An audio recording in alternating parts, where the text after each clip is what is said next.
அனைவருக்கும் இனிய விடுதலை நாள் வாழ்த்துக்கள். இந்த நாளில் தமிழ்நாட்டிற்கு இன்னும் மதுவிலிருந்து விடுதலை கிடைக்கவில்லை, போதை பழக்கத்திலிருந்து இன்னும் விடுதலை கிடைக்கவில்லை, விவசாயிகளுக்கு இன்னும் விடுதலை கிடைக்கவில்லை. அந்த வகையில் வரும் காலத்தில் தமிழக அரசு பூரண மதுவிலக்கு கொள்கையை படிப்படியாக அமல்படுத்த வேண்டும். அத்துணை போதை பொருட்களையும் ஒழிக்க வேண்டும். விவசாயிகளுக்கு அவருடைய கடன்களை முழுமையாக தள்ளுபடி செய்ய வேண்டும். இளைஞர்களுக்கு வேலை வாய்ப்பு உருவாக்க வேண்டும். தமிழ்நாட்டில் 1 கோடி இளைஞர்களுக்கு, படித்த இளைஞர்கள் வேலை இல்லை. இதற்கு தமிழக அரசு முக்கியத்துவம் கொடுத்து, நீர் மேலாண்மைக்கு முக்கியத்துவம் கொடுத்து, நீர் திட்டங்களுக்கு நிதி ஒதுக்கீடு செய்து நமக்கு கிடைக்கின்ற மழையை பாதுகாத்து இன்னும் திட்டங்களை விரிவாக்கம் செய்ய வேண்டும்.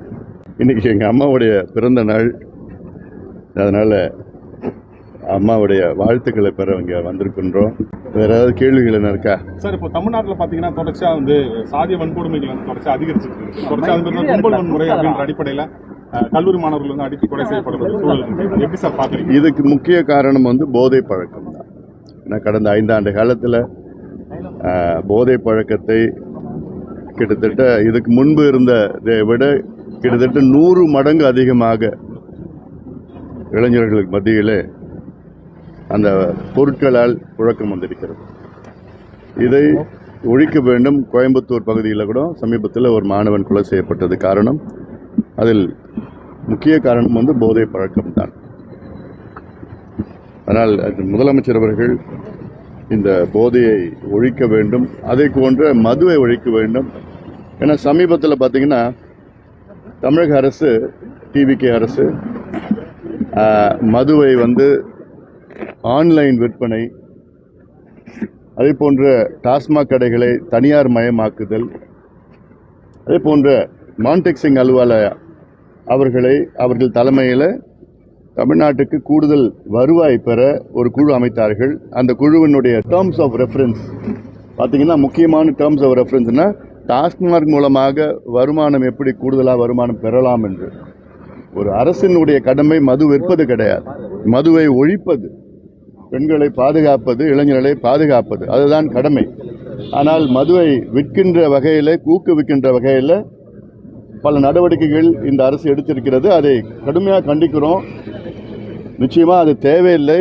உங்களை தேர்வு செய்தது காரணமே கடந்த திமுக ஆட்சியில் பெண்களுக்கும் பெண் குழந்தைகளுக்கும் பாதுகாப்பு இல்லை மதுவும் அந்த போதைப் பொருட்களால். அதனால மீண்டும் அந்த நிலைக்கு போகக்கூடாது. பள்ளி மாணவர்கள் கூட மது அருந்தக்கூடிய வீடியோக்கள் நேற்று கூட பார்த்தேன். நான் அதுக்கு ஒரு அறிக்கையை விட்டுருந்தேன், வெளியில் விட்டுருந்தோம். கன்னியாகுமரி பகுதியில் பள்ளி மாணவிகள் மது அருந்து கொண்டிருக்கின்ற காட்சிகள்லாம் பார்க்குறப்பெல்லாம் இது எங்கே போயிட்டுருக்கு தமிழ்நாடு? இப்போ முதலமைச்சர் விஜய் அவர்களுக்கு இளைஞர்கள் தான் வாக்களித்தார்கள் அதிக அளவில். அந்த இளைஞர்களை காப்பாற்ற வேண்டும், பாதுகாக்க வேண்டும், அடுத்த தலைமுறைகளை பாதுகாக்க வேண்டும். கடுமையான நடவடிக்கைகள், அதாவது இவங்க என்னைக்கு மதுவை கூடுதலாக விற்கணும், கூடுதல் வருமானம் வரணும், மான்டெக்சிங் அலுவலகம் மூலமாக எப்படி கூடுதல் வருமானம் பெறலாம் என்று ஒரு குழு வைத்து செயலி, மதுவுக்கு விற்பதற்கு ஒரு செயலி உருவாக்கி டாஸ்மாக் கடைகள்லாம் தனியார் கிட்ட கொடுக்கலாமா, இப்படியெல்லாம் பார்க்குறப்போ உண்மையிலே இவங்க மது விலக்கு கொண்டு வருவாங்களான்னு சந்தேகமாக இருக்கு எனக்கு. ஏன்னா மதுவில் அவ்வளோ வருமானம், 56,000 கோடி வருமானம் வந்துட்டு இருக்கு. அதனால் இது நிச்சயமாக, ஏன்னா பெண் பிள்ளைகள்லாம் மது குடிக்கின்ற காட்சிகள்லாம் பார்த்தீங்கன்னா எங்கே நம்ம என்ன நிலையில் இருக்கிறோம், வேதனையாக இருக்குது. அதில் முதலமைச்சர் விஜய் அவர்கள் இதை படிப்படியாக மது விலக்கை கொண்டு வாங்க. ஒரு வருஷம், இந்த வருஷம் நாங்கள் 717 மதுக்கடையில் மூடி இருக்கிறோம், வர ஆண்டு 1000 கடையை மூடுவோம், அடுத்த ஆண்டு 2000 கடையை மூடுவோம், எங்களுக்கு ஆட்சி இறுதிக்குள்ள 4800 கடையை முழுமையாக மூடிடுவோம் அப்படின்னு ஒரு கொள்கையை அறிவிங்க. ஏன்னா வருவாய் ஈட்டுவதற்கு எத்தனையோ வழிவகைகள் இருக்குது, நாங்களும் கொடுத்துருக்கோம். எங்கள் பட்ஜெட்டில், நிழல் பட்ஜெட்டில் நாங்கள் கொடுத்துருக்குறோம். நாங்கள் அது மட்டுமல்ல, மத்திய அரசு சாதிவாரி கணக்கெடுப்பு அறிவிச்சிருக்கிறாங்க. மக்கள் தொகை கணக்கெடுப்பில் கூடுதலாக ஜாதிவாரி கணக்கெடுப்பு அறிவிச்சிருக்கிறாங்க. இப்போ செப்டம்பர் 1ஆம் தேதியிலிருந்து அதை கணக்கெடுப்பு நடத்த இருக்கின்றார்கள் என்று திட்டமிட்டிருக்கின்றார்கள் ஒரு செய்தி வந்திருக்கு. அதில் பார்த்தீங்கன்னா, அந்த விண்ணப்பத்தில் பார்த்தீங்கன்னா ஜாதி பேரில் எஸ்சி எஸ்டி அப்புறம் காஸ்ட்னு வந்திருக்கு. அதாவது ஓப்பன் லிஸ்ட் இருக்கு. இந்த ஓப்பன் லிஸ்ட் வந்து நிச்சயமா அப்படி வைத்து ஒரு முறையை வைத்து, அதாவது அந்த காஸ்ட் பேரில் வந்து காலியாக இடம் விட்டுருக்காங்க. அவங்க எந்த ஜாதியில் இருக்கிறாங்களோ, எந்த ஜாதியில் இருக்கிறாங்க அதை வந்து அவங்க எழுதிக்கலாமா. இதனால மிகப்பெரிய குழப்பம் வரும். இது வெற்றி பெறாது. இதைத்தான் கடந்த யூபிஏ ஆட்சி காலத்தில், ரெண்டாவது ஆட்சி காலத்தில் 2011 2013 இதே முறை தான் பின்பற்றினார்கள். அது சமூக நீதி பொருளாதார கணக்கெடுப்பு என்று அதில் வந்து அவங்களே விட்டுட்டாங்க. இந்தியா முழுவதும் மக்கள் மத்தியில் நீங்கள் என்ன ஜாதின்னு சொல்லுங்கன்னு விட்டுட்டாங்க. அதனால் 4500 5000 ஜாதிகள் இருக்க வேண்டிய இடத்துல 46 லட்சம் ஜாதிகள் இருந்தது. அந்த ஜாதினா சப்காஸ்ட்டு, பட்டப்பெயர், இதெல்லாம் நிறையா இருக்குது. இப்போ வன்னியர் சமுதாயத்தில் வந்து 108 பட்டப்பெயர் இருக்குது. சில பேருக்கு ஜாதி பேர் தெரியாது, பட்டப்பெயர் தான் தெரியும். ஒரு உதாரணம், கவுண்டர்னு சொன்னால் அது வன்னியர் கவுண்டராக இருக்கும், வெள்ளாள கவுண்டராக இருக்கும், வேட்டுவ கவுண்டராக இருக்கும். அது எந்த பிரிவில் கொண்டு போவாங்கன்னு யாருக்கும் தெரிய போகிறது கிடையாது.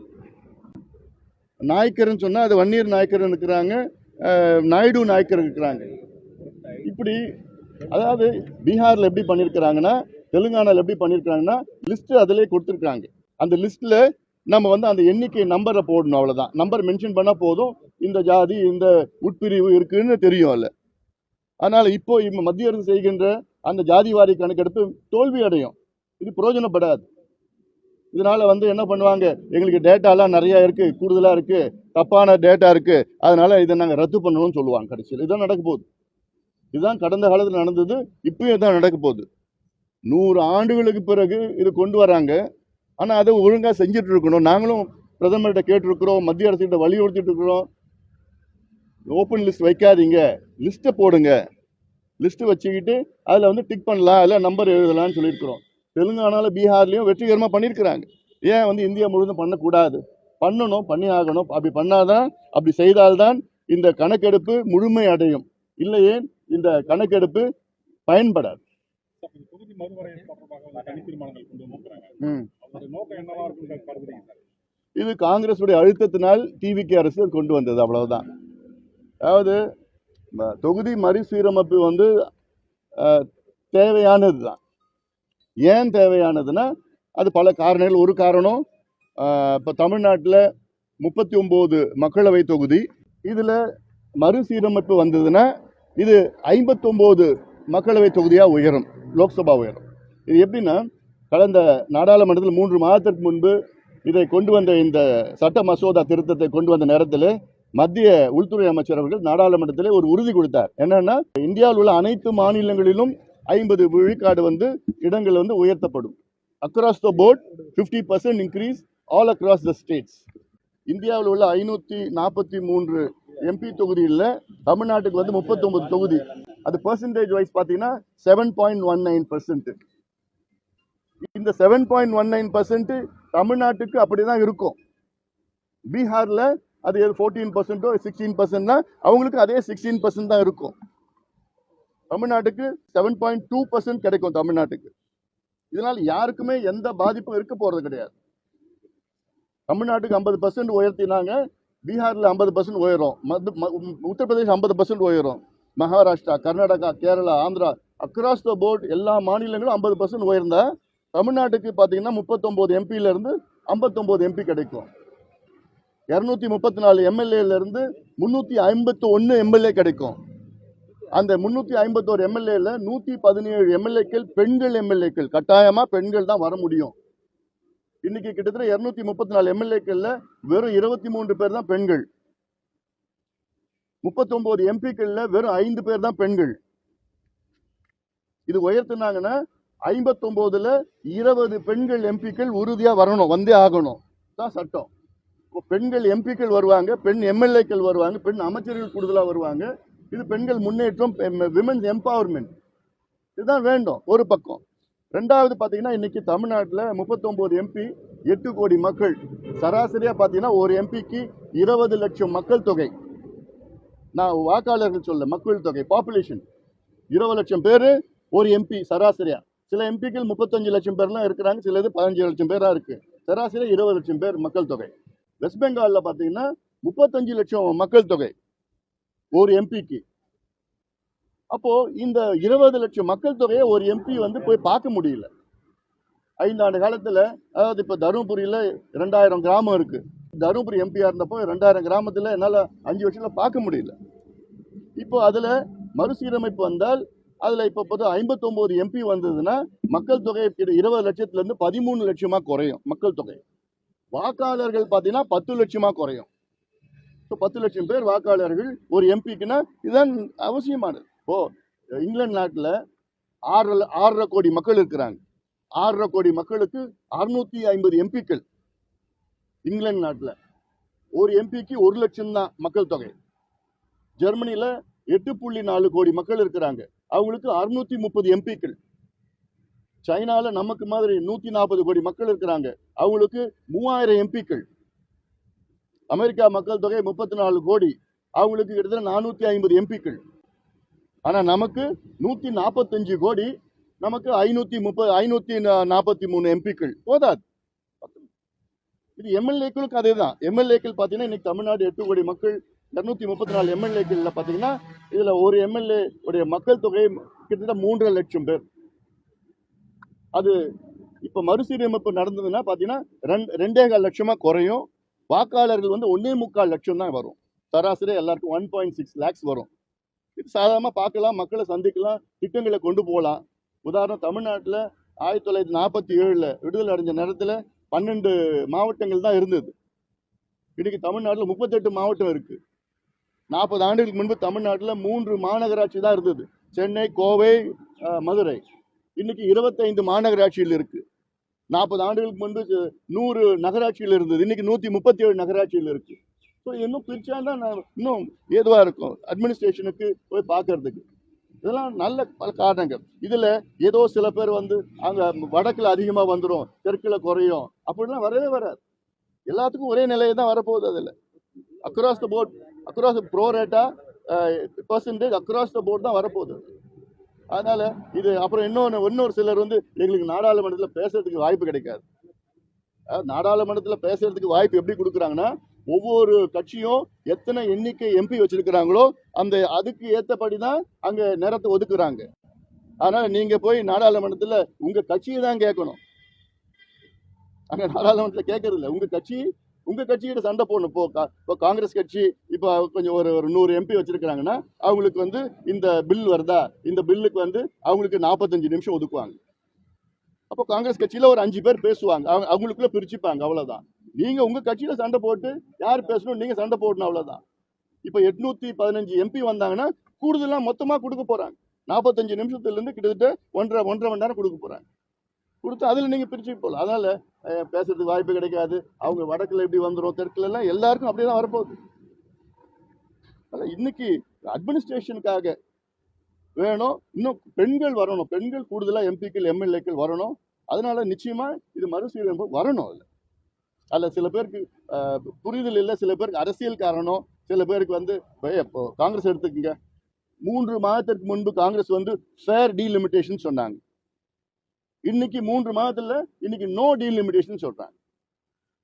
ஃபேர் டீலிமிட்டேஷன் கேட்டாங்க நாடாளுமன்றத்தில், மத்திய அரசு ஆமா நாங்க ஃபேர் டீலிமிட்டேஷன் 50% மக்கள் தொகை கணக்கெடுப்பு எடுக்க மாட்டோம், நாங்க 50% அக்ராஸ் த போர்ட் இன்க்ரீஸ் பண்ணுவோம்னு சொன்னாங்க. அதான் ஃபேர் டீலிமிட்டேஷன்.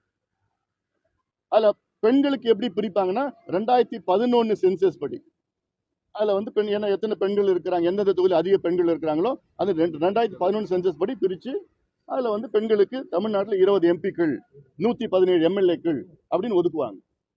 இதுதான் நிச்சயமா வரணும். அது எவ்வளோ நாட்டிலையும் எவ்வளோ வெளிநாட்டிலாம் எவ்வளோ எண்ணிக்கையில கூடுதலா இருக்கிறாங்க, இங்க இல்லை எங்களுக்கு இது 543 போதும், இதுக்கு மேல வேண்டாம்னா தவறான ஒரு இன்னும் அதிகமா வேணும், இன்னும் அதிகமா கூடுதல் எம்பிஸ் வேணும்.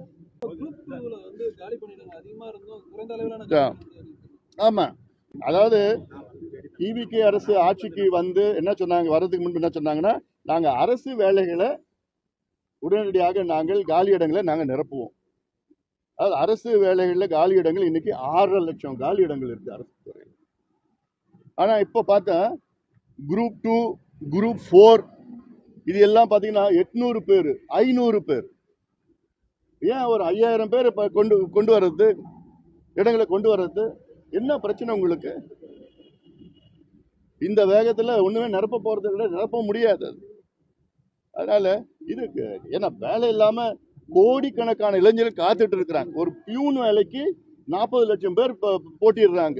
இது PhD, BE, BA, MSc எல்லாம் போட்டி ஒரு பியூன் வேலைக்கு போட்டிட்டு இருக்காங்க. வேலை இல்லை. அப்படிப்பட்ட வேலையை இது 500, 1000, 2000, அப்புறம் 800 இப்படி கொண்டு வந்துட்டு இருக்காங்க. 10,000, 20,000 ஆசிரியர் பணிகளே கிட்டத்தட்ட இங்க கிட்டத்தட்ட ஒரு 2 லட்சம் பணிகள் இருக்கு. ஆசிரியர் பணிகள் காலி இடங்கள். ஆனால் இதெல்லாம் கொஞ்சம் நிரப்புங்க, சீக்கிரம் நிரப்புங்க. இந்த மல்லிகார்ஜுன கார்கே சாதி ரீதியாக இழிவுபடுத்திடுறாங்க. நாடாளுமன்றத்திலே இல்ல அது சொல்லியிருக்கிறாரு. அது பார்த்தா அவங்க சொல்ற வாதம் என்னன்னா அது நிச்சயமா அப்படிலாம் இல்லை, அவங்க மைண்டு தான் நாங்கள் பியூரிஃபை பண்றோம்னு சொல்லியிருக்கிறாங்க. அதுல அது ஒரு பண்ணிட்டு இருக்கு. அது யாரு பண்ணாலும் அது தப்பு தான். அது யாரும் அப்படி பண்ணக்கூடாது. ஏன்னா இந்த காலத்துல விடுதலை அடைஞ்சு 80 ஆண்டுகள் ஆயிடுச்சு. இன்னும் சாதி ரீதியிலேயோ இன்னும் அந்த மாதிரி அடக்குமுறைகளையோ இழிவுபடுத்துகின்ற செயல் நிச்சயமா இருக்கக்கூடாது. அனைவருக்கும் நல்ல சமூக நீதி கிடைக்க வேண்டும். அனைவருக்கும் நல்ல தரமான கல்வி வேலைவாய்ப்பு உருவாக்கி அனைத்து சமூகங்களும் பின்தங்கியுள்ள அத்தனை சமூகங்களும் முன்னுக்கு வர வேண்டும். சுயமரியாதையுடன் வாழ வேண்டும். தாவேகா அரசுகிட்டம் அந்த வன்னியர்களுக்கான இடஒதுக்கீட்டை வலியுறுத்துறீங்களா? நிச்சயமா இப்ப கணக்கெடுப்பு நடக்க சொல்லியிருக்கிறோம், நடத்துறோம்னு சொல்லியிருக்கிறாங்க. அது தெரியுது. அதுவும் நாங்க எடுத்து சொல்லியிருக்கிறோம். சில கடைகள் மூடினாங்க, சில கடை திறந்துட்டாங்க. மூடின கடையை திறந்துருக்கிறாங்க. அதை எடுத்து எங்கெங்க திறந்துருக்கிறாங்க அதை சொல்லியிருக்கிறோம். எல்லாம் இன்னும் அது 717 கடைகள் மட்டும் இல்லை, ஆயிரக்கணக்கான கடைகள் வழித்தளங்கள் பக்கத்துலயும் பள்ளிக்கூடங்கள் கல்லூரி பக்கத்துல இருக்கு. பல கடைகள்லாம் இருக்கு. அதனால அதெல்லாம் எண்ணிக்கை எடுத்துட்டு இருக்கிறோம். எடுத்து அதை மூடுவோம். டாஸ்மார்க்ல 11 வகையான மதுபானங்களை தடை பண்ணாங்க. 24 நேரத்துல அந்த தடையை போட்டு மறுபடியும் வாய்ப்பு கொடுத்துருக்காங்க. அதிமுக அதை எதிர்ப்பு தெரிவிச்சிருக்கு. அது மறுபடியும் திறந்திருக்காங்களா? ஆமா, அதாவது அந்த 11 வகையான மதுபானங்கள் தடை பண்ணிட்டாங்க. மறுபடியும் 24 நேரத்துல மறுபடியும் அனுப்பிச்சிட்டாங்க. இல்ல அதாவது அதுக்கு எதிர்ப்பு அது தடை பண்ணதுக்கு காரணமே FSSAI food safety standard act of India. இந்த ஆக்ட் நான் தான் கொண்டு வந்தேன். மத்திய சுகாதாரத்துறை அமைச்சராக இருந்த நேரத்தில் நாம் சாப்பிடுகின்ற பொருள் அது என்னவா இருந்தாலும் அதில் இன்க்ரீடியன்ஸ் இருக்கணும். அதில் எவ்வளோ வைட்டமின்ஸு, ப்ரோட்டீன்ஸு, ஃபேட்டு, கார்போஹைட்ரேட்ஸு எல்லாமே இருக்கணும்னு சொல்லிட்டு அந்த இன்க்ரீடியன்ஸோட கண்டென்ட் இருக்கணும்னு சொல்லிட்டு தான் அந்த சட்டத்தை 2007, 2008 நான் கொண்டு வந்தேன். நான் இப்போ அந்த அடிப்படையில் பார்த்தீங்கன்னா இவங்க விளம்பரப்படுத்துறது ஒன்று, அங்கே இருக்கிறது ஒன்று. அதாவது தமிழ்நாட்டில் எப்படி சாராயம் விற்கிறாங்கன்னா இது ஒரு சாராயம் தான், கலர் சாராயம். அது பேர் மட்டும் வெவ்வேறு பேர். வெளிநாட்டில் இல்லை அந்த சாராயத்தை எப்படின்னா அது 3 வருஷம், 5 வருஷம், 10 வருஷம், 20 வருஷம் அதை அது மெச்சூர் சொல்லுவாங்க. அதில் மெச்சூர் பண்ணி அதில் அதுக்கப்புறம் அவங்க குடிப்பாங்க வெள்ளைக்காரங்க. ஆனால் இங்கே ஃபேக்ட்ரியில் அதான் இத்தைல் ஆல்கஹால், ஃப்ராங்க், அது சீப்பான ஒரு ஆல்கஹால். அதில் கொஞ்சம் கலர் ஊற்றி பேர் வெவ்வேறு பேர், வீரன், சூரன், பக்காசூரன் இப்படி எல்லாம் பேர் போட்டுட்டு அதில் அதை ஃபேக்ட்ரியில் இன்னைக்கு தயாரிக்கிறாங்க. அடுத்த நாள் தமிழ்நாட்டு மக்களுடைய அதாவது குடி பிரியர்கள் அவங்களாம் எப்படி வந்திருக்கு பாரு. ஒரு காலத்துல குடிகாரங்கன்னு சொல்லிட்டு இப்ப அவங்க சொன்னா கோச்சிப்பாங்களாம். குடி பிரியர்கள், மது மது மது பிரியர்கள். அடுத்த நாள் மது பிரியர்கள் வயிற்றுல வந்துடும். எது இன்னைக்கு ஃபேக்டரியில தயார் பண்ற அந்த சாராயம் அதுல ஏதோ கொஞ்சம் கலர் போடுவானுங்க. கலர் போட்டு அதை அடுத்த நாள் அந்த அவங்க வயிற்றுல அவங்க அந்த கல்லீரல் லிவர்ல ப்ராசஸ் ஆகும். லிவர்ல ப்ராசஸ் ஆச்சுன்னா அதாவது அது குடிச்சா 1 வருஷம் 2 வருஷத்துல லிவர் சிரோசிஸ் வந்துடும். அவ்வளோ மோசமான சாராயம் தான் இங்க தயாரிச்சுட்டு இருக்காங்க.